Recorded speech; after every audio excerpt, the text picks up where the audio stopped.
Hello students, welcome to APZ Academy lecture number 3. ఈరోజు మనం లెక్చర్లో మనము magnetic field due to current carrying conductors గురించి డిస్కస్ చేయబోతున్నాం. ఓకేనా? ఎందుకంటే మన లెసన్ యొక్క ముఖ్య ఉద్దేశం ఏంటంటే కరెంట్ పాస్ అవ్వడం వల్ల కండక్టర్ మ్యాగ్నెట్ లా ఎలా బిహేవ్ చేస్తుంది, అది ఎలాంటి మ్యాగ్నెటిక్ ఫీల్డ్ అని ప్రొడ్యూస్ చేస్తుంది, దాని యొక్క డైరెక్షన్ ఎలా ఉంటుంది, అది మనకి ఇంపార్టెంట్ అనమాట. అదే సినారియోలో మన టెక్స్ట్ బుక్ లో ఇచ్చిన ముఖ్యమైన 3 ఎగ్జాంపుల్స్ ఏంటంటే, ఒకటి స్ట్రైట్ వైర్,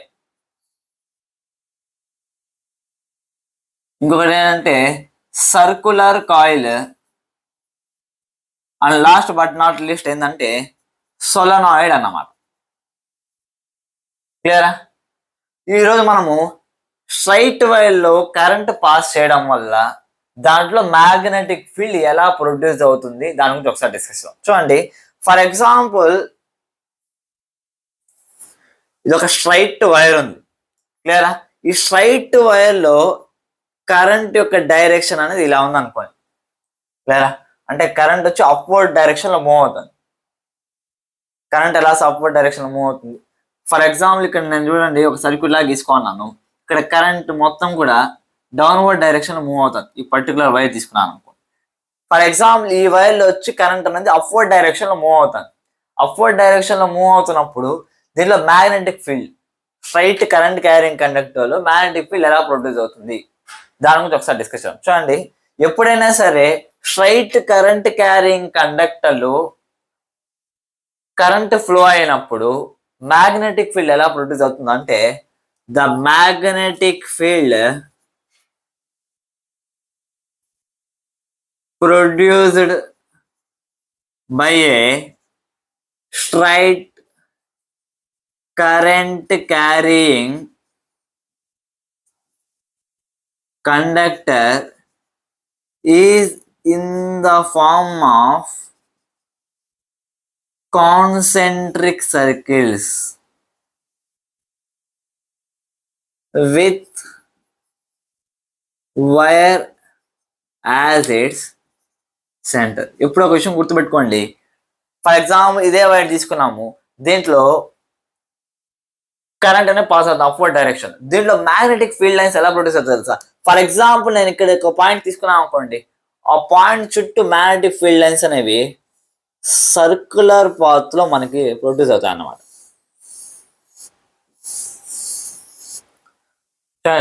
ఫర్ ఎగ్జాంపుల్ నేను ఇక్కడ ఒక పాయింట్ తీసుకున్నాను అనుకోండి, ఇక్కడ కూడా ఏమవుతుందంటే మ్యాగ్నెటిక్ ఫీల్డ్ లైన్స్ అనేవి ఇలా ప్రొడ్యూస్ అవుతాయి. Clear concept? అంటే మనము ఫర్ ఎగ్జాంపుల్ ఇదే ఒక వైర్ తీసుకుందాము, ఈ వైర్ లో వచ్చి కరెంట్ అనేది అప్వర్డ్ డైరెక్షన్ మూవ్ అవుతుంది. అప్వర్డ్ డైరెక్షన్ లో మూవ్ అవుతున్నప్పుడు ప్రతి ఒక్క పాయింట్ దగ్గర కూడా మ్యాగ్నెటిక్ ఫీల్డ్ లైన్స్ అనేవి ఇది ఎలా ప్రొడ్యూస్ చేస్తుంది అంటే తన చుట్టూ సర్కిల్స్ లాగా క్రియేట్ చేస్తుంది అన్నమాట. అంటే దూరం పోయే కొద్ది పెద్ద పెద్ద సర్కిల్స్ అనేవి వస్తూ ఉంటాయి అన్నమాట. కాబట్టి దగ్గరగా ఉండేటప్పుడు మ్యాగ్నెటిక్ ఫీల్డ్ లైన్స్ అనేవి దగ్గరగా ఉంటాయి కాబట్టి ఇక్కడ ఎలా ఉంటుంది అంటే ఫీల్డ్ స్ట్రాంగ్ గా ఉంటుంది, దూరం పోయే కొద్ది ఫీల్డ్ ఎలా ఉంటుంది అంటే వీక్ గా ఉంటుంది. క్లియర్ కదా కాన్సెప్ట్? అంటే ప్రతి ఒక్క పాయింట్ దగ్గర కూడా ఏమవుతుందంటే మ్యాగ్నెటిక్ ఫీల్డ్ లైన్స్ అనేవి ప్రొడ్యూస్ అవుతాయి. ఇప్పుడు ఈ డయాగ్రామ్ చూసినప్పుడు గుర్తు రావచ్చు, ఏంటంటే చూసారనుకోండి ప్రతి ఒక్క పాయింట్ కి సంబంధించిన ఇంకొక పాయింట్ కి సంబంధించిన మ్యాగ్నెటిక్ ఫీల్డ్ లైన్స్ ఇంటర్సెక్ట్ అవుతున్నాయి కదా అంటే అలా. ఎందుకంటే ఇక్కడ నేను ప్లేన్ పైన డయాగ్రామ్ గీసాను, కానీ యాక్చువల్ గా ఫర్ ఎగ్జాంపుల్ వైర్ అనుకోండి, ఈ పాయింట్ దగ్గర తీసుకున్నప్పుడు ఇలా ప్రొడ్యూస్ అవుతాయి. నెక్స్ట్ దాని కింద పాయింట్ తీసుకున్నాం అనుకోండి, దాని చుట్టూ కూడా కాన్సెంట్రిక్ సర్కిల్స్ అనేవి ప్రొడ్యూస్ అవుతాయి. అంటే ఒక పాయింట్ కి సంబంధించిన కాన్సెంట్రిక్ సర్కిల్స్ వచ్చి ఒకే ప్లేన్ లో ఉంటాయి, ఇంకొక పాయింట్ కి సంబంధించిన కాన్సెంట్రిక్ సర్కిల్స్ వచ్చి ఇంకొక ప్లేన్ లో ఉంటాయి. ఒక పాయింట్ లో ఉండే ఇంకొక పాయింట్ లో ఉన్న కాన్సెంట్రిక్ సర్కిల్స్ ఎప్పుడు మీట్ అవ్వవు. కాబట్టి 2 మ్యాగ్నెటిక్ ఫీల్డ్ లైన్స్ అనేవి ఇక్కడ నేను డయాగ్రామ్ డ్రా చేసినట్టుగా మీట్ అయితే అవ్వవు అన్నమాట. క్లియర్ కదా కాన్సెప్ట్? అంటే ఇప్పుడు కాన్సెంట్రిక్ సర్కిల్స్ అనేవి ఫామ్ అయింది. ఈ కాన్సెంట్రిక్ సర్కిల్స్ అనేవి మ్యాగ్నెటిక్ ఫీల్డ్ లైన్స్. మళ్ళీ వీటి యొక్క డైరెక్షన్ ఏంటి సార్?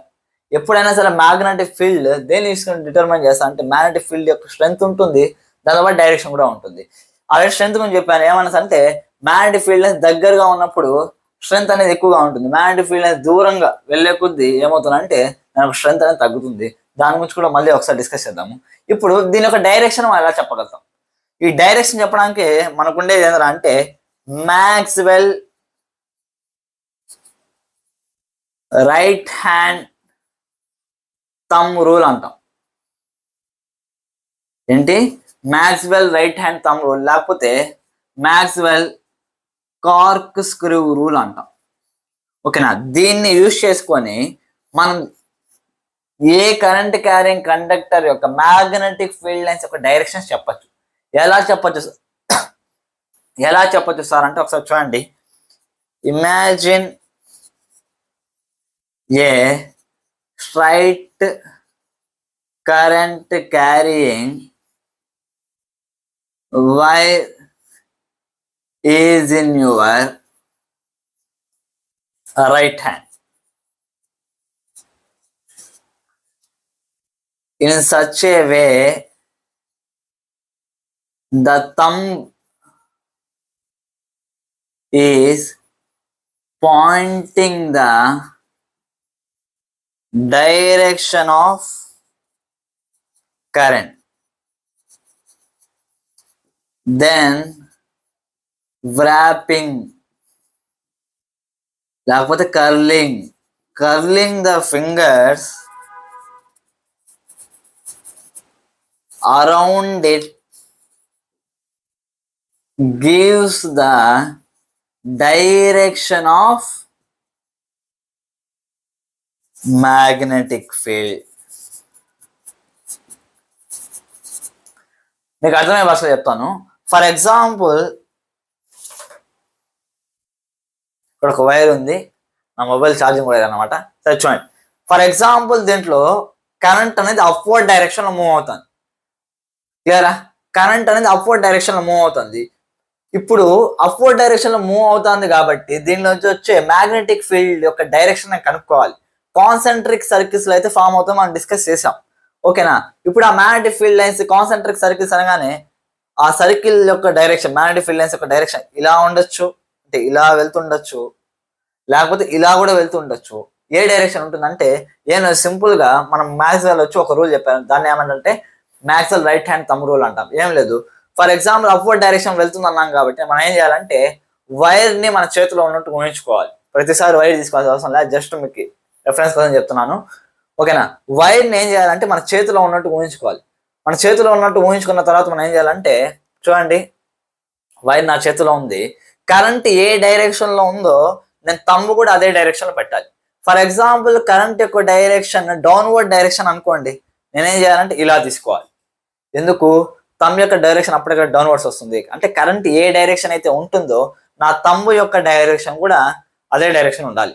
చూడండి, కరెంట్ అప్వర్డ్స్ వెళ్తాను అని ఇందాక మనం డిస్కస్ చేసాము కాబట్టి నా థంబ్ యొక్క డైరెక్షన్ కూడా అప్వర్డ్స్ తీసుకున్నాను. ఇప్పుడు నేను ఏం చేయాలంటే నెమ్మదిగా ఫింగర్స్ ని ఇలా కల్ చేయాలి. ఓకేనా?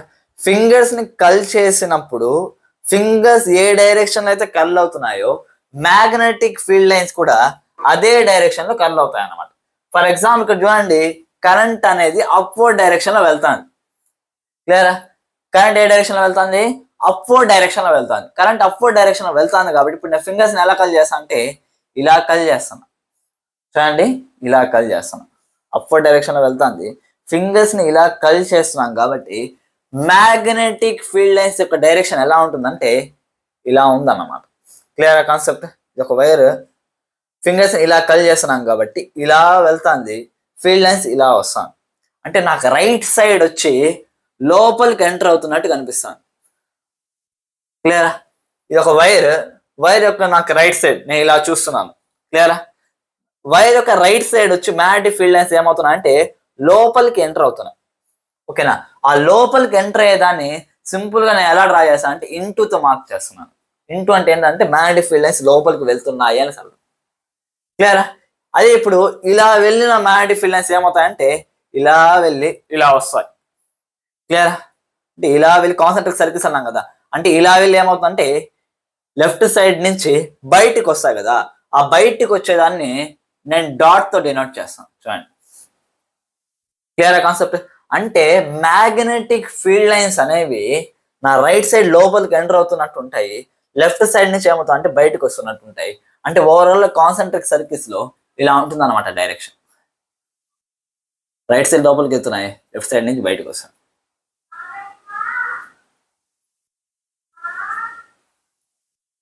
Clear students? అంటే మ్యాగ్నెటిక్ ఫీల్డ్ లైన్స్ ఎప్పుడు కూడా కరెంట్ యొక్క డైరెక్షన్ బేస్ చేసుకుని మన రైట్ హ్యాండ్ థంబ్ రూల్ అనేది అప్లై చేసినప్పుడు, లేకపోతే దీన్ని మనం అంటే కార్ స్క్రూ రూల్ అంటాము. ఏం లేదు, ఫర్ ఎగ్జాంపుల్ మనం ఏదైనా కార్క్ లోపల స్క్రూ అనేది ఉంచాము. మన స్క్రూని ఏం చేస్తామంటే ఇలా తిప్పుతాం, అంటే మన కర్లింగ్ యొక్క డైరెక్షన్ అనమాట. రైట్ హ్యాండ్ యూస్ చేసుకుని ఎలా అయితే కల్ చేస్తామో స్క్రూని కూడా అలా తిప్పుతాం కదా, కాబట్టి దీనికి ఆ పేరు కూడా వచ్చింది అనమాట. ఇదే కదా, అంటే మనం ఎప్పుడైనా సరే ఏదైనా కండక్టర్లో మ్యాగ్నెటిక్ ఫీల్డ్ లైన్స్ యొక్క డైరెక్షన్ తెలుసుకోవాలంటే మనం ఏం చేయాలంటే కరెంట్ డైరెక్షన్ లో తమ్ని ఫేస్ చేసి మన రైట్ హ్యాండ్ ఫింగర్స్ ఎలా అయితే కల్ చేస్తామో, ఓకేనా, ఆ డైరెక్షన్ లో ఎప్పుడు మ్యాగ్నెటిక్ ఫీల్డ్ లైన్స్ అనేవి ఉంటాయి. క్లియర్ కదా కాన్సెప్ట్, అర్థమైంది కదా. ఒకవేళ అదే వైర్లో డౌన్వర్డ్ డైరెక్షన్ లో వెళ్తాను అనుకోండి, క్లియరా, డౌన్వర్డ్ డైరెక్షన్ లో కరెంట్ అనేది ఫ్లో అవుతుంది. అప్పుడు ఏమవుతుందంటే ఏం లేదు, ఇక్కడ కూడా కాన్సెంట్రిక్ సర్కిల్స్ అనేవి ఫామ్ అవుతాయి. కాబట్టి డైరెక్షన్ ఏమవుతుందంటే చేంజ్ అవుతుంది. ఇప్పుడు చూడండి, ఇలా వెళ్తుంది కరెంట్, అప్పుడు నేనేం చేయాల్సి వస్తుంది అంటే ఫింగర్స్ ఇలా కల్ చేయాల్సి వస్తుంది. ఇలా కల్ చేయాలంటే నాకు రైట్ సైడ్ నుంచి ఫీల్డ్ లైన్స్ అనేవి బయటకు వస్తున్నాయి. ఫీల్డ్ లైన్స్ బయటకు వస్తున్నాయి కాబట్టి ఇక్కడ నేను ఇలా డాట్ గీసాను. లేదా మళ్ళీ ఇలా వెళ్ళి ఏమవుతున్నా అంటే ఇలా ఎంటర్ అవుతాను, అంటే నాకు లెఫ్ట్ సైడ్ ఏమవుతున్నా అంటే లోపలికి ఎంటర్ అవుతున్నాను కాబట్టి నేను ఇంటుతో డినోట్ చేస్తాను. చూడండి, క్లియర్ స్టూడెంట్స్. ఈ రకంగా మ్యాగ్నెటిక్ ఫీల్డ్ లైన్స్ అనేవి ఇలా ప్రొడ్యూస్ అవుతాయి కాన్సెంట్రిక్ సర్కిల్స్ ఫామ్ లో. ఎప్పుడు ఒక విషయం గుర్తుపెట్టుకోండి, మ్యాగ్నెటిక్ ఫీల్డ్ లైన్స్ యొక్క డైరెక్షన్ ఎప్పుడు అబ్జర్వర్ ని బేస్ చేసుకొని ఉంటాయి. ఓకేనా, అబ్జర్వర్ ఏ పొజిషన్ లో నుంచి ఆ ఫీల్డ్ లైన్స్ ని అబ్జర్వ్ చేస్తున్నాడు, ఎప్పుడు ఆ పొజిషన్ ని బేస్ చేసుకొని ఉంటాయి. ఎప్పుడు గుర్తుపెట్టుకోండి. ఇప్పుడు ఫర్ ఎగ్జాంపుల్ సర్కిల్స్ లో ఫామ్ అవుతున్నాయి. ఏంది మ్యాగ్నెట్, ఎందుకు చెప్తున్నాం అసలు బాగా అబ్జర్వ్ చేయండి. ఇప్పుడు సర్కిల్స్ రూపంలో ఫామ్ అవుతున్నాయి. ఈ సర్కిల్స్ రూపంలో ఫామ్ అవుతున్నాయి కదా మ్యాగ్నెటిక్ ఫీల్డ్ లైన్స్. ఇప్పుడు ఆ సర్కిల్స్ లో అది క్లాక్ వైజ్ డైరెక్షన్ ఉందా, యాంటీ క్లాక్ వైజ్ డైరెక్షన్ ఉందా అనేసి మనం చెప్పాలంటే నేను అందుకే చెప్పింది ఏంటంటే అబ్జర్వర్స్ పాయింట్ ఆఫ్ వ్యూ అనేది వెరీ వెరీ ఇంపార్టెంట్. ఇప్పుడు for example find the direction of magnetic field lines when a person is observing, ఓకేనా, straight current carrying conductor in which the current is moving upwards and the observer is observing from upwards. చూడండి, for example observer ఇక్కడ నుంచి చూస్తున్నాడు, క్లియరా, observer వచ్చి పైన నుంచి చూస్తున్నాడు. ఫర్ ఎగ్జాంపుల్ ఇదే వైర్ అనుకోండి, నేను అబ్జర్వర్, కరెంట్ వచ్చి ఇలా ఫ్లో అవుతుంది, ఓకేనా. ఇప్పుడు మ్యాగ్నెటిక్ ఫీల్డ్ లైన్స్ అనేవి క్లాక్ వైజ్ లో మూవ్ అవుతున్నాయి, యాంటీ క్లాక్ వైజ్ లో మూవ్ అవుతుంది కనుక్కోమంటే ఎలా చేయాలంటే చూడండి, ఇది ఒక wire, same right hand thumb rule use చేస్తాం. ఇక్కడ చూడండి, కరెంట్ వచ్చి ఇలా ఫ్లో అవుతుంది, నేనేం చేస్తాను అంటే ఫింగర్స్ ని ఇలా వ్రాప్ చేస్తాను. ఫింగర్స్ ని ఇలా వ్రాప్ చేస్తున్నప్పుడు చూడండి, మీకు కనిపించడానికి చెప్తున్నాను. చూడండి, ఇలా ఉంది, నేను అబ్జర్వర్ పైన దాని పైన నుంచి గమనిస్తున్నాను, కరెంట్ వచ్చి అప్వర్డ్ డైరెక్షన్ ఇలా మూవ్ అవుతుంది. నేను ఫింగర్స్ ఇలా వ్రాప్ చేసినప్పుడు ఫింగర్స్ ఎలా వ్రాప్ అవుతున్నాయి, మామూలుగా క్లాక్ ని చూసాం అనుకోండి, ముళ్ళు ఎలా తిరుగుతుంది అంటే ఇలా తిరుగుతుంది. ఇలా తిరిగి దాన్ని ఏమంటాం అంటే క్లాక్ వైజ్ అంటాం.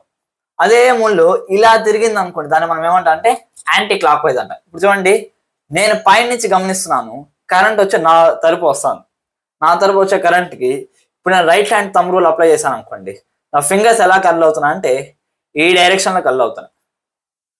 క్లియరా, ఈ డైరెక్షన్లో కర్ల్ అవుతున్నా అంటే ఏమని అర్థము, యాంటీ క్లాక్ వైజ్ డైరెక్షన్, అంటే అప్వర్డ్ వ్యూలో మ్యాగ్నెటిక్ ఫీల్డ్ లైన్స్ డైరెక్షన్ నాకు ఎలా ఉందిరా అంటే యాంటీ క్లాక్ వైజ్ ఉంది. క్లియర్ స్టూడెంట్స్, మీకు అర్థం అవ్వడానికి అంత డీటెయిల్ గా నేను ఎక్స్ప్లెయిన్ చేస్తున్నా కాబట్టి కొద్ది కన్ఫ్యూజన్ ఉన్నా సరే ఇంకొకసారి వీడియో చూడండి, మీకు ఇంకా క్లియర్ గా అర్థమవుతుంది. క్లియర్ గా కాన్సెప్ట్. అదే ఇప్పుడు నేను డౌన్వర్డ్ నుంచి చూసాను అనుకోండి, ఎందుకు పాయింట్ ఆఫ్ వ్యూ అనేది అంత ఇంపార్టెంట్ చెప్తాను. చూడండి ఒకసారి, వైర్ లో కరెంట్ వచ్చి అప్వర్డ్ డైరెక్షన్ లో మూవ్ అవుతుంది, థంబ్ రూల్ యూస్ చేశాను, ఇలా కర్ల్ అవుతుంది. ఇది నేను డౌన్వర్డ్ డైరెక్షన్ ని చూసాను అనుకోండి, ఫర్ ఎగ్జాంపుల్ డౌన్వర్డ్ డైరెక్షన్ ని చూసాను. డౌన్వర్డ్ డైరెక్షన్ ని చూసినప్పుడు నాకు ఫింగర్స్ ఎలా కన్నా అంటే ఇలా కర్ల్ అయింది, ఓకేనా. డౌన్వర్డ్ డైరెక్షన్ ని చూసినప్పుడు ఇలా మూవ్ అవుతూ కనిపిస్తాను, క్లియరా, అంటే ఇలా మూవ్ అవుతూ కనిపిస్తాను నాకు డౌన్వర్డ్ డైరెక్షన్ ని చూసినప్పుడు. ఇలా మూవ్ అయ్యింది క్లాక్ యొక్క మినిట్స్ సెకండ్ హ్యాండ్సే కదా, అంటే నాకు డౌన్వర్డ్ వ్యూ అనేది ఎలా కనిపిస్తుంది అంటే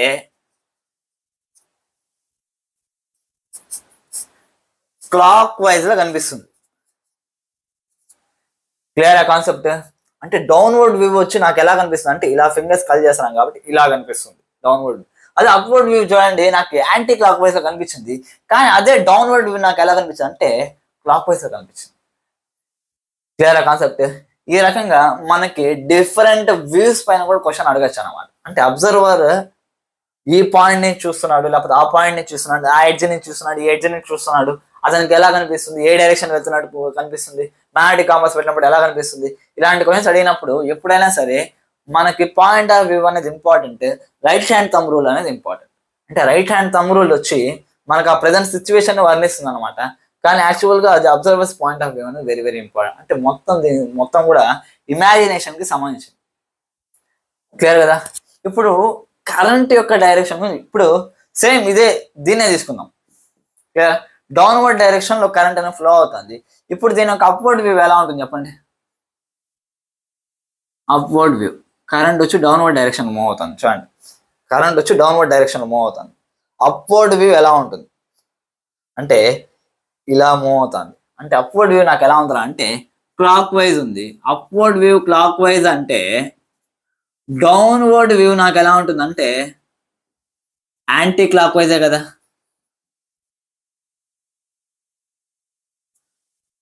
క్లియర్ కదా స్టూడెంట్స్? అంటే ఎప్పుడు ఈ విషయం గుర్తుపెట్టుకోండి, clock wise anti clock wise. దీని క్వశ్చన్ మార్క్స్ ఎలా ఆడినా సరే ఆన్సర్ చేసేటట్టుగా ఉండాలి. జస్ట్ చెప్తున్నాను చూడండి. ఫర్ ఎగ్జాంపుల్ కరెంట్ అనేది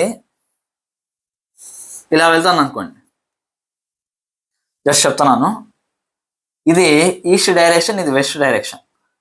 క్లియరా? కరెంట్ ఏమవుతుందంటే వెస్ట్ టు ఈస్ట్ వెళ్తుంది. కరెంట్ ఎలా వెళ్తుంది? వెస్ట్ టు ఈస్ట్ ఇలా వెళ్తుంది కరెంట్. క్లియరా?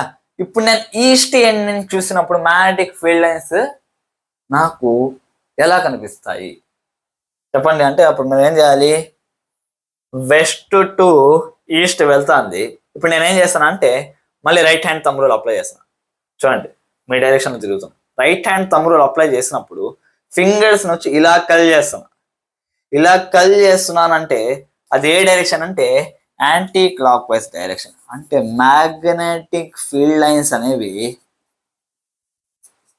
యాంటీ క్లాక్ వైజ్ లో నాకు కనిపిస్తాను. Clear students?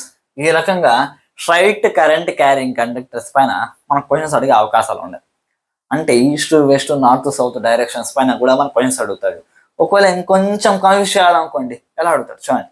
For example electrons, straight current carrying conductor electrons యొక్క డైరెక్షన్ ఎలా ఉంది అంటే చూడండి ఈస్ట్ టు వెస్ట్ ఉంది అంటాడు. క్లియర్? ఎలక్ట్రాన్స్ యొక్క డైరెక్షన్ ఈస్ట్ టు వెస్ట్ ఉంది. అంటే ఎలక్ట్రాన్స్ ఎలా మూవ్ అవుతున్నా అంటే ఈస్ట్ నుంచి వెస్ట్ కి మూవ్ అవుతున్నా అంటాడు. Find the direction of magnetic field. ఎప్పుడైనా సరే ఎలక్ట్రాన్స్ ఇచ్చాడు అనుకోండి, ఎలక్ట్రాన్స్ కి ఆపోజిట్ డైరెక్షన్ లో కరెంట్ అనేది ఉంటుంది. క్లియరా? ఎలక్ట్రాన్స్ ఎలా మూవ్ అవుతుంది? ఈస్ట్ టు వెస్ట్ మూవ్ అవుతుంది. కరెంట్ ఎలా మూవ్ అవుతుంది అంటే వెస్ట్ టు ఈస్ట్ మూవ్ అవుతుంది. అంటే ఇందాక మనం డిస్కస్ చేసిన సినారియోని, అంటే వెస్ట్ నుంచి ఈస్ట్ కి ఇలా వెళ్తుంది. క్లియరా? ఓకేనా? వెస్ట్ టు ఈస్ట్ వెళ్తుంది. ఇప్పుడు ఈస్ట్ ఎండ్ నుంచి అడిగాడు అనుకోండి, ఈస్ట్ ఎండ్ నుంచి అడిగినప్పుడు ఈస్ట్ ఎండ్ నుంచి మనకు ఎలా కనిపిస్తుంది? Anti clock wise. ఇందాక మనం డిస్కస్ చేసాం. ఓకేనా? From east end. అర్థమవుతుందిగా చెప్పేది? అంటే ఎలక్ట్రాన్స్ యొక్క డైరెక్షన్ ఇవ్వగానే టెన్షన్ పడాల్సిన అవసరం లేదు. ఎలక్ట్రాన్స్ వచ్చి ఈస్ట్ వెస్ట్ వెళ్తున్నాయా, అప్పుడు కరెంట్ అనేది west to east. Electrons north to south వెళ్తున్నాయా, దాని కరెంట్ యొక్క డైరెక్షన్ వచ్చి సౌత్ టు నార్త్. ఇప్పుడు ఈ విషయం గుర్తుపెట్టుకోండి. క్లియర్ కదా?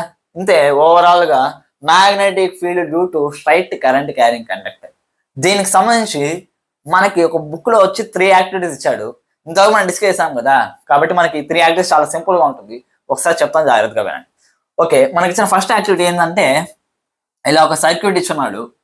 క్లియరా? ఈ సర్క్యూట్ కి ఏం చేశానంటే ఇటు పక్క వైర్ ఉందిగా, ఆ వైర్ కి పర్పెండిక్యులర్ గా ఒక పేపర్ ని అరేంజ్ చేశాడు అనమాట. కార్డ్బోర్డ్ పేపర్ ఏదో ఒకటి అరేంజ్ చేసి, క్లియరా, దానిపైన వచ్చి మనకేం చేశాడంటే కొంచెం ఐరన్ ఫిల్లింగ్స్ ని ఫిల్ చేశాడు. అంటే జస్ట్ నేను ఇందాక ఎక్స్ప్లెయిన్ చేశాను కదా, కాన్సెంట్రిక్ సర్కిల్స్ లో ఫామ్ అవుతుంది, దానికి సంబంధించి ఒక యాక్టివిటీ అన్నమాట. ఇలాంటి యాక్టివిటీస్ నేను త్వరలోనే ఇంకా ఐరన్ ఫిల్లింగ్స్ రావాల్సి ఉంది. ఐరన్ ఫీలింగ్స్ రాగానే ఇలాంటి యాక్టివిటీస్ అన్ని కూడా మీకు షార్ట్స్ ద్వారా ఎక్స్ప్లెయిన్ చేసి మీకు షార్ట్స్ అప్లోడ్ చేస్తాను. ఒకసారి చూడండి. ఓకే, చూడండి. ఇక్కడ కార్డ్బోర్డ్లో ఏం చేశారంటే ఇప్పుడు దీంట్లో వచ్చి కరెంట్ ఫ్లో అవుతుంది. కార్డ్బోర్డ్స్ దీన్ని పర్పెండిక్యులర్ పెట్టారన్నమాట. పర్పెండిక్యులర్ అంటే ఒక ప్లేన్ లాగా పెట్టినారు. ఎందుకంటే మనం అబ్జర్వ్ చేయొచ్చు అన్నమాట. అలా పెట్టిన తర్వాత ఏం చేశారంటే ఐరన్ ఫిల్లింగ్స్ని అరేంజ్ చేసినప్పుడు, ఐరన్ ఫిల్లింగ్స్ని అలా వేసినప్పుడు, లైట్గా వేసి కొన్ని ట్యాప్ చేసినప్పుడు ఏమవుతుందంటే మ్యాగ్నెటిక్ ఫీల్డ్ సర్క్యులర్ రూపంలో ఉండడం వల్ల ఏమవుతుందంటే అక్కడ ఉండే ఐరన్ ఫిల్లింగ్స్ కూడా సర్క్యులర్ షేప్లో అరేంజ్ అవుతాయి, కాన్సెంట్రిక్ సర్కిల్స్. అదొక సింపుల్ యాక్టివిటీ అన్నమాట. లేదా అర్థమవుతుందిగా చెప్పింది. అంటే మన రియల్ లైఫ్లో ఎక్స్పీరియన్స్ అవ్వడానికి ఇది ఒక యాక్టివిటీ లాగా ఇచ్చినాడు. అంటే స్ట్రైట్ కరెంట్ క్యారింగ్ కండక్టర్ ద్వారా వచ్చే మ్యాగ్నెటిక్ ఫీల్డ్ లైన్స్ అనేవి ఎలా ఉంటాయంటే సర్క్యులర్ షేప్లో ఉంటాయి అని చెప్పడానికి మనకు ఒక యాక్టివిటీస్. Clear students? ఓకే, ఇంకొక యాక్టివిటీస్ మనకి డిఫరెంట్ యాక్టివిటీస్ ఇచ్చినాడు. అదేంటే ఒకసారి చూడండి. ఇప్పుడు చూడండి, ఫర్ ఎగ్జాంపుల్ దీని గురించి మాట్లాడదాము. కరెంట్ వచ్చి డౌన్వర్డ్ డైరెక్షన్ మూవ్ అవుతుంది. కరెంట్ ఎలా మూవ్ అవుతుంది? Downward direction. Downward direction move అయ్యే కరెంట్కి మ్యాగ్నెటిక్ ఫీల్డ్ లైన్స్ యొక్క డైరెక్షన్ ఎలా ఉంటుందంటే ఇలా ఉంటుంది అనమాట. లేదా అది ఇక్కడ ఇచ్చినట్టు చూడండి. ఫీల్డ్ లైన్స్ ఇక్కడ యారో మార్క్ కనిపిస్తున్నాయి అనుకుంటున్నా, యారో మార్క్ రిప్రజెంట్ చేస్తాను. అంటే ఫీల్డ్ లైన్స్ యొక్క డైరెక్షన్ ఎలా ఉందంటే ఇలా ఉంది, ఇలా వెళ్తున్నాయి, ఇలా వస్తుంది. క్లియర్ కదా కాన్సెప్ట్? అండ్ ఇంకొక 2 యాక్టివిటీస్ కూడా ఇచ్చినాడు, వెరీ సింపుల్ యాక్టివిటీస్. చూడండి, ఫర్ ఎగ్జాంపుల్ ఇలా ఒక సింపుల్ సర్క్యూట్ ఇచ్చినాడు. చూడండి, ఇక్కడ బ్యాటరీ యొక్క పాజిటివ్ టర్మినల్ ఉంది. పాజిటివ్ టర్మినల్ ఎక్కడ నుంచి అయితే ఉంది అక్కడ నుంచి కరెంట్ అనేది ఫ్లో అవుతుంది. కరెంట్ ఇలా ఫ్లో అయ్యి ఇలా వస్తుంది. చూడండి, ఇక్కడ మనకి డైరెక్షన్స్ రూపంలో ఇచ్చినాడు. అంటే ఇక్కడ నార్త్ పోల్ ఉంది, ఓకేనా, నార్త్ డైరెక్షన్ ఉంది. ఇక్కడ ఏముంది అంటే సౌత్ డైరెక్షన్ ఉంది. కరెంట్ ఎక్కడి నుంచి ఎక్కడ ఫ్లో అవుతా అంటే నార్త్ టు సౌత్ అనేది మూవ్ అవుతుంది. కరెంట్ ఎక్కడి నుంచి ఎక్కడ మూవ్ అవుతుంది? North to south. గుర్తుపెట్టుకోండి, కరెంట్ వచ్చి నార్త్ టు సౌత్ అనేది మూవ్ అవుతుంది. క్లియరా? Very good. ఇప్పుడు చూడండి, నార్త్ టు సౌత్ మూవ్ అవుతుంది, వైర్లో నార్త్ టు సౌత్ ఇలా మూవ్ అవుతుంది. ఇప్పుడు నేను ఏం చేశాను అంటే దీని కింద, క్లియరా, దీని కింద వచ్చి నేను ఒక మ్యాగ్నెటిక్ కాంపాస్ని పెట్టాను. ఆ మ్యాగ్నెటిక్ కాంపాస్ కూడా ఎలా పెట్టాను అంటే ఫర్ ఎగ్జాంపుల్ వైర్ అనేది ఇలా ఉందనుకోండి, మ్యాగ్నెటిక్ కాంపాస్ దాని కింద పెట్టాను. ఆ మ్యాగ్నెటిక్ కాంపాస్ యొక్క నార్త్ సౌత్, మ్యాగ్నెటిక్ కాంపాస్ యొక్క ఇది నార్త్, ఇది సౌత్. క్లియరా? నార్త్ని స్పెషల్గా యారో మార్క్ కూడా వేసి అప్లై చేశాను. నార్త్ సౌత్ ఆ వైర్ అనేది రెండు ఒకే లైన్లో ఉన్నాయన్నమాట. క్లియరా? ఇప్పుడు నేను అంటే ఒకటి గుర్తుపెట్టుకోండి, పాయింట్ ఆఫ్ వ్యూ కూడా ఇంపార్టెంట్ అని చెప్పాను. ఆ మ్యాగ్నెటిక్ కాంపాస్ ఎక్కడ ఉంది? వైర్ కి కింద ఉంది. అంటే ఇక్కడ వైర్ ఉంది అనుకోండి, మ్యాగ్నెటిక్ కాంపాస్ ఇక్కడ అరేంజ్ చేస్తున్నాను. రెండు ఎలా ఉన్నాయంటే అలైన్ అయ్యండి, ఒకే లైన్. క్లియర్? ఇప్పుడు నేను ఎప్పుడైతే స్విచ్ ఆన్ చేశాను, చూడండి డాట్ పెట్టాను, అంటే స్విచ్ ఆన్ చేశాను. స్విచ్ ఆన్ చేసినప్పుడు ఏమవుతుందంటే కరెంట్ ఫ్లో అవుతుంది. కరెంట్ ఫ్లో అవ్వగానే చూడండి ఇలా ఉండే నార్త్ సౌత్, ముందు నార్త్ సౌత్ ఎందుకు ఇలా ఉంది అంటే అసలు కరెంట్ పాస్ అవునప్పుడు మ్యాగ్నెటిక్ కాంపాస్ ఏం చేస్తుంది అంటే ఎర్త్ యొక్క నార్త్ సౌత్ కదా చూపిస్తుంది. అంటే ఇలా ఉంది, దీనిపైన వైర్ పెట్టున్నాం. క్లియర్? ఎప్పుడైతే ఆ వైర్లో కరెంట్ పాస్ అయింది ఆటోమేటిక్ ఏమైందంటే ఈ నార్త్ సౌత్ అనేది ఇలా డిఫ్లెక్ట్ అయింది. అంటే నార్త్ మ్యాగ్నెటిక్ కాంపాస్ ఇలా కింద ఉంది కదా, అది ఏమైంది అంటే ఇలా డిఫ్లెక్ట్ అయింది. ఇలా స్ట్రైట్ గా ఉన్నింది వైర్ కింద, అది ఏమైందా అంటే కొద్దిగా ఇలా డిఫ్లెక్ట్ అయింది. Clear concept? అంటే ఇలా ఉండే నార్త్ సౌత్ ఏమైందంటే ఇలా షిఫ్ట్ అయింది. ఎందుకు షిఫ్ట్ అయింది సార్? చూడండి, కరెంట్ ఏమవుతుంది నార్త్ టు సౌత్ వెళ్తాను. కరెంట్ ఏమవుతుంది నార్త్ టు సౌత్, అంటే మన భాషలో చెప్పాలంటే సింపుల్గా డౌన్వర్డ్ డైరెక్షన్లో వెళ్తాను. డౌన్వర్డ్ డైరెక్షన్ వెళ్తున్నప్పుడు మ్యాగ్నెటిక్ కాంపాస్ కింద ఉందా, కింద ఉన్న మ్యాగ్నెటిక్ కాంపాస్కి బ్యాక్ సైడ్ నుంచి ఇలా ఫీల్డ్ లైన్స్ అనేవి ఇలా వస్తున్నాయి. క్లియరా? ఫీల్డ్ లైన్స్ వస్తున్నాయి. ఫీల్డ్ లైన్స్ ఎప్పుడు కూడా నార్త్ పోల్ ఏం చేస్తాం అంటే డిఫ్లెక్ట్ చేస్తుంది. ఎప్పుడు ఫీల్డ్ లైన్స్ ఎప్పుడు గుర్తుపెట్టుకోండి, అందుకనేసి నార్త్ పోల్ వచ్చి దాని ఒక డైరెక్షన్ చూపించగలదు. అంటే అది ఏ డైరెక్షన్ డిఫ్లెక్ట్ అయితే అదే మ్యాగ్నెటిక్ ఫీల్డ్ లైన్స్ యొక్క డైరెక్షన్ అన్నమాట. క్లియర్? కింద వచ్చి ఫర్ ఎగ్జాంపుల్ నార్త్ పోల్ ఉంది, ఎప్పుడైతే ఇది ఇలా నా ఫీల్డ్ లైన్స్ అని బ్యాక్ సైడ్ నుంచి ఇలా వస్తుంది, ఓకేనా, ఇలా వచ్చినప్పుడు దాన్ని పుష్ చేయగానే ఏమవుతుందంటే అది ఏ డైరెక్షన్ పుష్ చేస్తుందో మ్యాగ్నెట్ యొక్క నార్త్ పోల్ కూడా అదే డైరెక్షన్ వెళ్తుంది. Clear concept? అర్థమైంది కదా? అంటే కాంపాస్ వచ్చి ఏ డైరెక్షన్ లో డిఫ్లెక్ట్ అయిందంటే ఈస్ట్ డైరెక్షన్ లో డిఫ్లెక్ట్ అయింది. ఎందుకు? వైర్ ఇలా ఉంది, కాంపాస్ ఇక్కడ ఉంది, ఫీల్డ్ లైన్స్ వచ్చి ఇలా వస్తున్నాయి. According to right hand thumb rule direction is in downwards. When field lines enter like this it just pushes the north pole, therefore it moves towards the east direction. Compass అనేది east direction లో move అవుతుంది. క్లియరా? అర్థమైందా? ఒకవేళ ఇదే magnetic compass wire కి కింద కాకుండా పైన పెట్టున్నాం అనుకోండి, క్లియరా? కాంపాస్ వచ్చి ఈస్ట్ డైరెక్షన్ లో రిఫ్లెక్ట్ అయింది. ఎప్పుడు కాంపాస్ వచ్చి వైర్ కింద పెట్టినప్పుడు. అదే కాంపాస్ ఇది బిలో, ఓకేనా, ఇదే అబౌవ్ లేకపోతే ఓవర్ పెట్టామనుకోండి, ఓవర్ అంటే కూడా పైన అనేసి మనం, అంటే వైర్ కి పైన పెట్టుంటే ఏమైండేది అంటే ఈస్ట్ డైరెక్షన్ రిఫ్లెక్ట్ అయింది. అదే అబౌవ్ కనుక పెట్టుంటే కాంపాస్ అనేది వెస్ట్ డైరెక్షన్ లో రిఫ్లెక్ట్ అయ్యింది. Clear concept? అర్థమైంది అనుకుంటున్నా. ఎందుకు వెస్ట్ డైరెక్షన్ లో రిఫ్లెక్ట్ అయ్యేసారంటే చూడండి, ఇలా వచ్చి కరెంట్ అనేది ఫ్లో అవుతుంది, ఇక్కడ మ్యాగ్నెటిక్ కాంపాస్ పెట్టాను, ఓకేనా. అప్పుడు ఫీల్డ్ లైన్స్ ఏమవుతాయంటే ఇలా వెళ్తాయి కదా, ఇలా వెళ్తున్నప్పుడు ఆటోమేటిక్గా ఏమవుతుందంటే డిఫ్లెక్ట్ చేస్తుంది. ఏ డైరెక్షన్ డిఫ్లెక్ట్ చేస్తుంది? ఇలా పుష్ చేస్తాను, ఇలా పుష్ చేస్తాను అంటే ఈ డైరెక్షన్ ఏముంది? West direction. క్లియర్? అర్థమైంది కదా. ఈ డైరెక్షన్స్ నేను ఎప్పుడు గుర్తుపెట్టుకోవాలి, ఓకేనా. నేను కూడా మా 10th క్లాస్లో లక్ష్మణ మా సోషల్ టీచర్ నేర్పించారు, అప్పుడు నేర్చుకున్నాను అనమాట. కాబట్టి మీరు కూడా ఇవి డైరెక్షన్స్ని గుర్తుపెట్టుకున్నా అంటే ప్రాబ్లమ్స్ చేయడానికి ఈజీగా ఉంటుంది. అంటే ఒకవేళ ఇదే మ్యాగ్నెటిక్ కాంపాస్ వైర్కి పైన పెట్టుంటే ఆటోమేటిక్గా ఏమైందంటే వెస్ట్ డైరెక్షన్. కాబట్టి పాయింట్ ఆఫ్ వ్యూని బట్టి మనం ఆబ్జెక్ట్ని ఎక్కడ పెడుతున్నాం, కరెంట్ ఏ డైరెక్షన్ మూవ్ అవుతుంది, మేము ఎక్కడి నుంచి గమనిస్తున్నాం, ఇవన్నీ కూడా మైండ్లో పెట్టుకుంటే మేము కరెక్ట్గా డైరెక్షన్స్ అని చెప్పగలుగుతాం, లేకపోతే అస్సలు చెప్పలేము మనం. క్లియరా?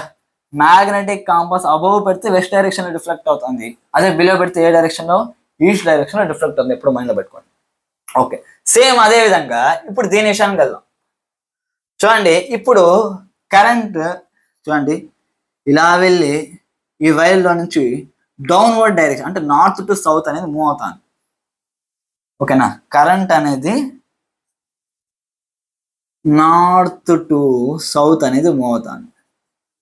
అదే ఇక్కడ కరెంట్ చూసారనుకోండి ఇలా వెళ్తాను,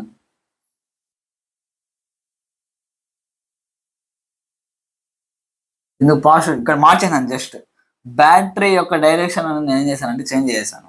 ఇప్పుడు చూడండి, బ్యాటరీ పోలారిటీ మార్చేసడం వల్ల ఏమైందిరా అంటే కరెంట్ డైరెక్షన్ కూడా చేంజ్ అయిపోయింది. కరెంట్ డైరెక్షన్ చేంజ్ అవడం వల్ల ఏమైందిరా అంటే కరెంట్ ఇప్పుడు ఇలా ఫ్లో అవుతుంది. అంటే ఇప్పుడు కరెంట్ యొక్క డైరెక్షన్ ఎలా ఉంది అంటే సౌత్ టు నార్త్ ఉంది. Clear concept? కరెంట్ యొక్క డైరెక్షన్ ఎలా ఉంది? సౌత్ టు నార్త్ ఉంది. మన భాషకు అర్థమయ్యేటట్టు చెప్పాలంటే అప్వర్డ్ డైరెక్షన్ లో ఉందన్నమాట, సౌత్ టు నార్త్ ఇలా ఉంది. ఇప్పుడు మ్యాగ్నెటిక్ కాంపాస్ కింద పెట్టాను, చెప్పే అర్థమవుతుంది కదా. కింద పెట్టాను, ఫీల్డ్ లైన్స్ ఏమవుతున్నా అంటే ఇలా వెళ్ళి ఇలా బ్యాక్ సైడ్ ఇలా తడతాయి అన్నమాట. ఇలా తట్టినప్పుడు ఏమవుతుంది అంటే నార్త్ పోల్ అనేది ఆటోమేటిక్ ఇలా స్ట్రైట్ గా ఉంది, మ్యాగ్నెటిక్ కాంపాస్ యొక్క నార్త్ పోల్ ఏమవుతుందంటే ఇలా వెళ్తుంది. Clear concept? అర్థమైంది కదా. కాబట్టి కాంపాస్ అనేది ఏ డైరెక్షన్ లో డిఫ్లెక్ట్ అవుతుంది చెప్పండి. ఇప్పుడు పైన నార్త్ కింద సౌత్, కాంపాస్ నీడిల్ వచ్చి ఇలా డిఫ్లెక్ట్ అయింది కాబట్టి వెస్ట్ డైరెక్షన్ లో డిఫ్లెక్ట్ అవుతుంది. ఎప్పుడు? కాంపాస్ కింద ఉన్నప్పుడు, ఓకే. ఇది మొత్తం కూడా బిలో. అదే అబౌవ్ డైరెక్షన్ మనం తీసుకున్నాం అనుకోండి, ఒకవేళ అదే మ్యాగ్నెటిక్ కాంపాస్ పైన పెట్టి ఉంటే కాంపాస్ యొక్క డైరెక్షన్ ఏమయ్యేది? ఈస్ట్ డైరెక్షన్ వచ్చేది అన్నమాట. క్లియర్ గా స్టూడెంట్స్? ఈ రకంగా స్ట్రైట్ కరెంట్ క్యారింగ్ కండక్టర్స్ అనేవి బిహేవ్ చేస్తాయి. మ్యాగ్నెటిక్ కాంపాస్ నువ్వు రైట్ సైడ్ పెడుతున్నావా, లెఫ్ట్ సైడ్ పెడుతున్నావా, కింద పెడుతున్నావా, పైన పెడుతున్నావా, ఈ రకంగా డిఫరెంట్ డైరెక్షన్స్ లో కాంపాస్ అని పెట్టడం వల్ల మనకి అది ఒక్కొక్కలాగా రియాక్ట్ అవుతున్నాం. కాబట్టి ఎప్పుడైనా సరే కాన్సెప్ట్ ని అర్థం చేసుకున్నాం అనుకోండి, దేన్ని పట్టాల్సిన అవసరం అనేది ఉండదు అన్నమాట. క్లియర్ కదా? ఇప్పుడు ఈ మ్యాగ్నెటిక్ ఫీల్డ్ లైన్స్ గురించి అర్థమైంది కదా, due to straight current carrying. ఇంకా ఇవి ఏ ఫ్యాక్టర్స్ పైన డిపెండ్ అవుతాయో దాని గురించి కూడా ఒకసారి డిస్కస్ చేద్దాం. చూడండి,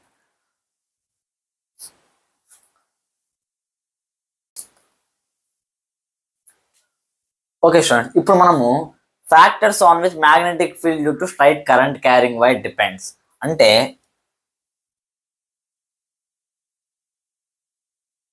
కరెంట్ క్యారింగ్ స్ట్రైట్ వైర్ ఉందన్నమాట, దాని చుట్టూ మ్యాగ్నెటిక్ ఫీల్డ్ లైన్స్ అని ప్రొడ్యూస్ అవుతున్నాయి అనేసి మనం డిస్కస్ చేసాం, ఓకేనా. ఆ మ్యాగ్నెటిక్ ఫీల్డ్ లైన్స్ అనేది దేనిపైన డిపెండ్ అవుతుంది అది ఒకసారి డిస్కస్ చేద్దాం. చూడండి, ఫస్ట్ ఫ్యాక్టర్ ఏంటంటే కరెంట్. ఓకేనా, as current passing through the conductor increases, magnetic field also increases.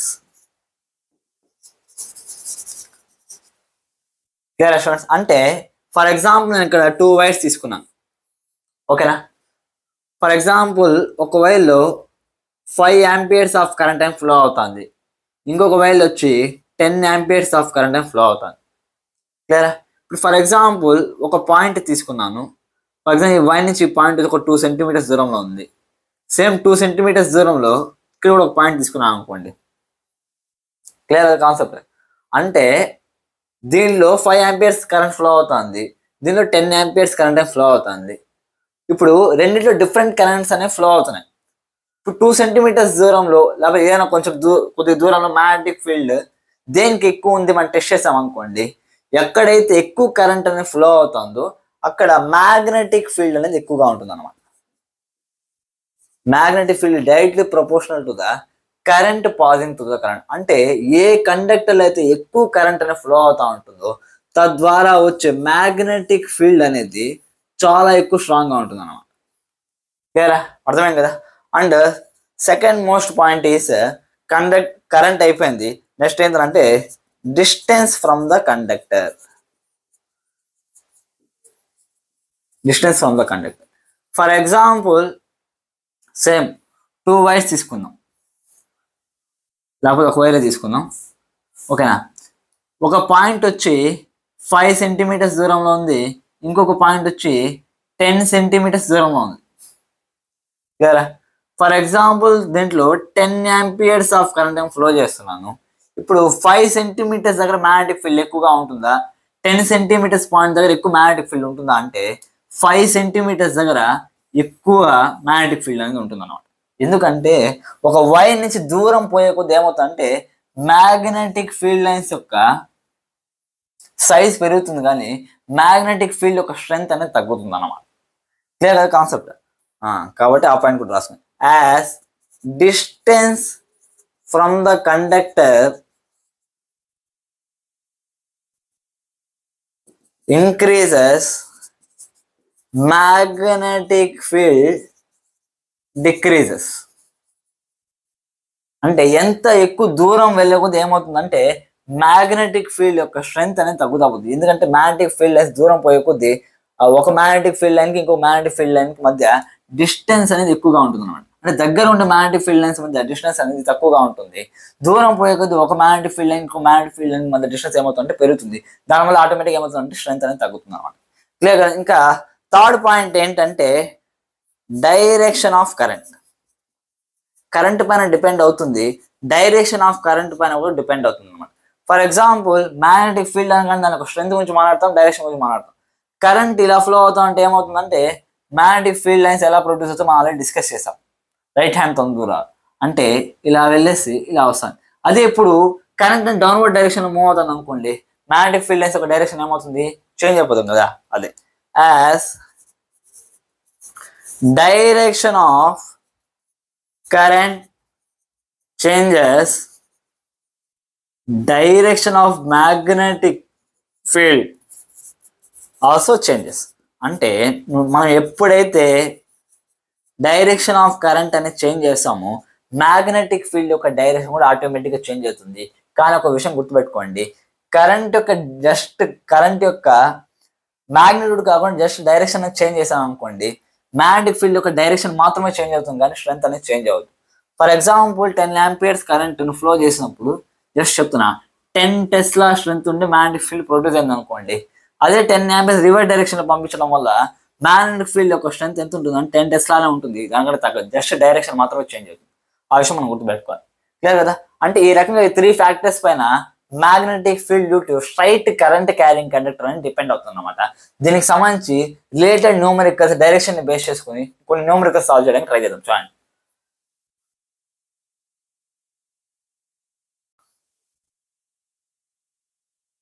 Okay students, ఇక్కడ ఒక సింపుల్ క్వశ్చన్ ఇచ్చాడు మన టెక్స్ట్ బుక్ లో, దాన్ని ఒకసారి సాల్వ్ చేయడానికి ట్రై చేద్దాం. చూడండి. A current through a horizontal power line flows in east to west direction అన్నాడు. చూడండి స్టూడెంట్స్, ఇలా ఎప్పుడు డైరెక్షన్స్ ఇచ్చినా సరే మనకి ఇండియా మ్యాప్ మైండ్లోకి రావాలన్నమాట. ఎందుకు స్టేట్స్ అండ్ క్యాపిటల్స్ పెట్టడం కాదు, జస్ట్ డైరెక్షన్స్ తెలిస్తే చాలా అన్నమాట. మన ఇండియా మ్యాప్లో పైన ఎలా ఉంటుందంటే నార్త్ ఉంటుంది, ఇంకా సౌత్ ఉంటుంది, ఇటు సైడ్ ఈస్ట్, ఇటు సైడ్ వెస్ట్ ఉంటుంది. మనకి క్వశ్చన్లు ఏమి ఇచ్చారంటే a current through a horizontal power line flows in east to west direction అన్నాడు. అంటే ఒక పవర్ లైన్ ఉందన్నమాట.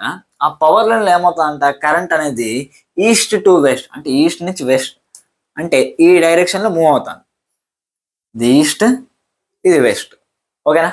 What is the direction of magnetic field at a point directly below it and at a point directly above it అన్నాడు. అంటే east west move అవుతాం కదా, ఇప్పుడు దీని కింద నుంచి కానీ పైన నుంచి కానీ చూసినప్పుడు మనం మ్యాగ్నెటిక్ ఫీల్డ్ యొక్క డైరెక్షన్ అనేది ఎలా ఉంటుంది అని కనుక్కోమన్నాడు. ఇప్పుడు మనం అబ్జర్వ్ చేయాలంటే రెండు రకాలుగా అబ్జర్వ్ చేయొచ్చు. ఏంటంటే మనం ఈస్ట్ సైడ్ నుంచి అబ్జర్వ్ చేయొచ్చు, లేకపోతే వెస్ట్ సైడ్ నుంచి కూడా అబ్జర్వ్ చేయొచ్చు అన్నమాట. ఈస్ట్ సైడ్ నుంచి అబ్జర్వ్ చేసినప్పుడు మన మ్యాగ్నెటిక్ ఫీల్డ్ లైన్స్ ఎలా కనిపిస్తున్నాయి, వెస్ట్ సైడ్ నుంచి అబ్జర్వ్ చేసినప్పుడు ఎలా కనిపిస్తున్నాయి ఒకసారి రాసుకుంది. ఈస్ట్ అని ఫర్ ఎగ్జాంపుల్ ఇక్కడి నుంచి నేను అబ్జర్వ్ చేస్తాను. ఓకేనా. ఇది వైర్ ఇలా వెళ్తాను, అంటే నా దగ్గర నుంచి కరెంట్ అనేది ఇలా ఫ్లో అవుతుందంటూ మనం తీసుకోవచ్చు.